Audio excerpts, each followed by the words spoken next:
Wow, gandang araw sa inyo mga igan, mga pars, no? So, magluluto tayo ngayon ng puset. Yan.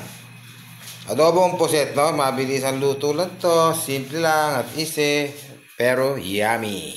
Ito ang ating mga sahog. Siyempre, fresh puset, no? Meron tayong vinegar.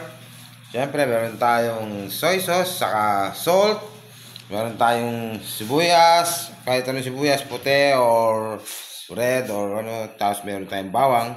May cracked pepper tayo. Siyempre, may laurel din tayo. So, mga igan, umpisa na natin ha. Igisa lang tayo dyan. Sige, okay. Yung kamatis na. So, sibuyas naman, no? Tapos ang bawang. Yan, ganyan lang kabilis yan. Yan, sunod na natin ang ating puset. So, lagyan natin ang ating suka. Sama-sama natin, lagyan natin yung cracked pepper. So, syempre, lagyan natin yung seasoning. Yan, dyan na lahat yan. Pati soy sauce, salt. Yan, okay. Tatakpan lang natin yan. Sandali lang yan. Balikan natin, mga ikan, mga parts. Okay. Tingnan na natin, mga ikan, no? Nakaluto na to. Yan.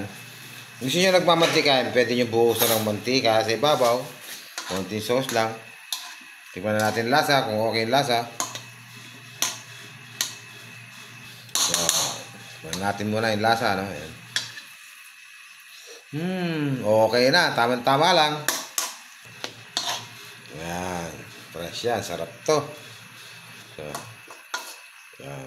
So, lagyan mo. Kung gusto nyo lagyan ng sugar, pwede yan. Gusto nyo medyo mamis-tamis. So, dagdagan natin ng konting fish sauce. Medyo nakukulangan pa ako eh. Okay, mga igan. Okay na yan. Pwede na tayo. Let's eat, mga igan. Thanks for watching. Please subscribe and share. And pakipalo na rin po. Maraming salamat po sa inyo lahat. Mabuhay kayo. God bless you all.